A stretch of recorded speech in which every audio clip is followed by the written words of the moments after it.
So the Democrats went radical left. They picked new party leaders. They're struggling to find out who to rally behind in 2028. A recent poll of potential presidential nominees shows former Vice President Kamala Harris in the lead at 33%, followed by former Transportation Secretary Pothole Pete Buttigieg at 9%, Gavin Newsom at 7%, and the recent vice presidential nominee Tim Walz sits at 3%. 1 point behind him is our friend Stephen A. Smith, who is currently the star of First Take on ESPN, and he said he might consider a run. Really, Stephen? Look. The Democratic Party looks so pathetic after this election. I might entertain running. I just might change my mind one day. I doubt it, but I might. Because how much would it take to beat y'all?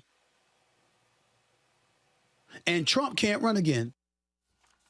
Now, Stephen A. also has come out strong against Trump's recent actions to dismantle the DEI wokeness that took over our government under Biden and, of course, before him, Barack Obama. And he is preparing for a presidential run. Let's ask him. Stephen A., how are you? Okay, what you said is, I might entertain running for president.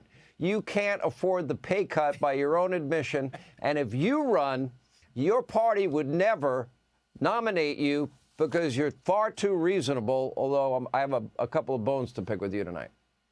Well, first of all, number one, you're absolutely right. My lifestyle is quite lovely, and I would not want to ruin that by running for the presidency of the United States of America. I have no interest, but I was just trying to make a profound point, and that is that I think the Democratic Party in the state that they find themselves in, I think somebody like me could actually win. I certainly think that I could beat any of those candidates that you put on the screen. I can tell you that right now. I certainly think if I was running up against somebody like you, I would win that race too. So when you think about the candidates that you possibly go up against, I'm running. If you run, I'll run. Listen.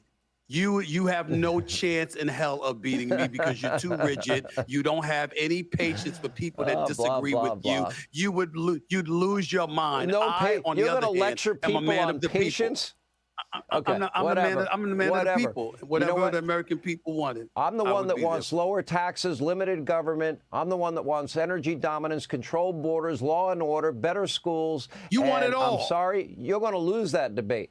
Now, but put that aside for a second. I want to lose it. I know how to compromise. But go ahead.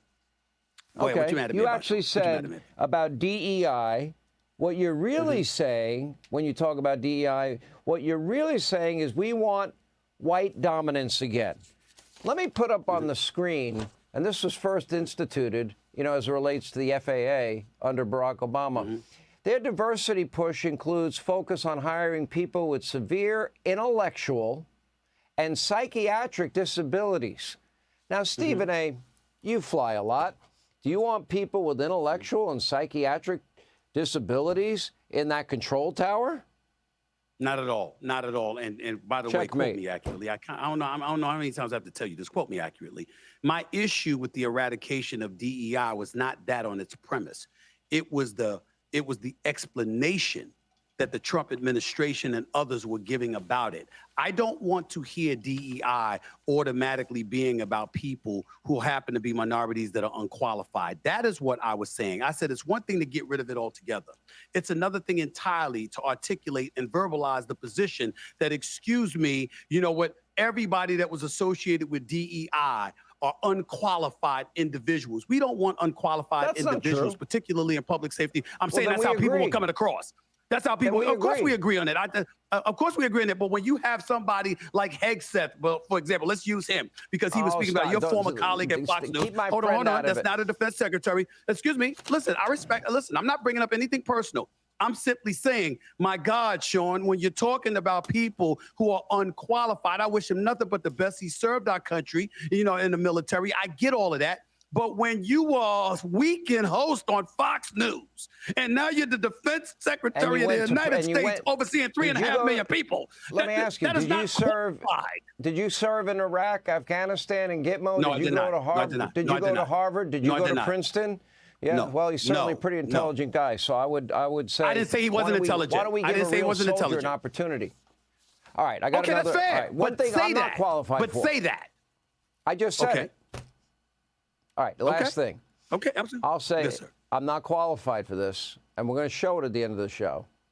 But I'm going to be in a Super Bowl ad, and you're at the Super Bowl. Oh, God.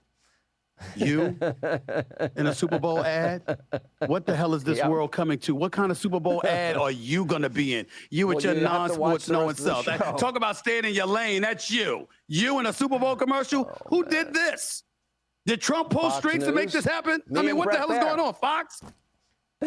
Well, Brett Baer, that's a different animal. I mean, Brett Baer's a different animal. He's a different animal. Go ahead. You know what?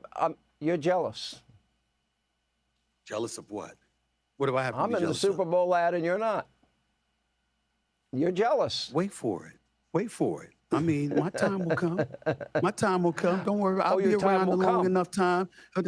My time will come. I'll be in the Super Bowl commercial. You can book that. That's going to happen. That's going to happen. Right, I mean, I'm not as big time as you, but it is what it is. Oh, here we go. Who's going to win the Super Bowl? I'm not telling you that. I got 2 shows to do. I got 2 shows to do before Friday. I'm not giving you that information. I'm not giving the information to Fox News. Who do you think is going to win? It's a great matchup. You got Patrick Mahomes and the Kansas City Chiefs. You got Patrick Mahomes and ESPN. What does that mean? Excuse me.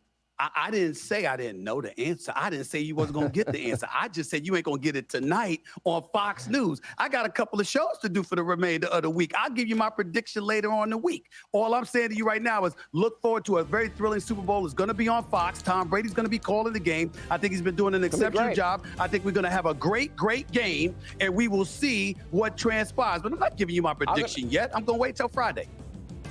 I think Brady, by the way, has really developed into a great broadcaster. I think he's come a long way so do this I. year. He's done a good job. He has. All right. He has. See, you do know something about sports. As do you, my friend. I love you in spite of it all. All right, when we come back, Biden's next move involves a Hollywood agent. What's he up to? And Gavin Newsom headed to D.C. to meet with Donald Trump. It could be peace in the world. We'll check in with Drew Pinsky. We'll show you that Super Bowl ad straight ahead.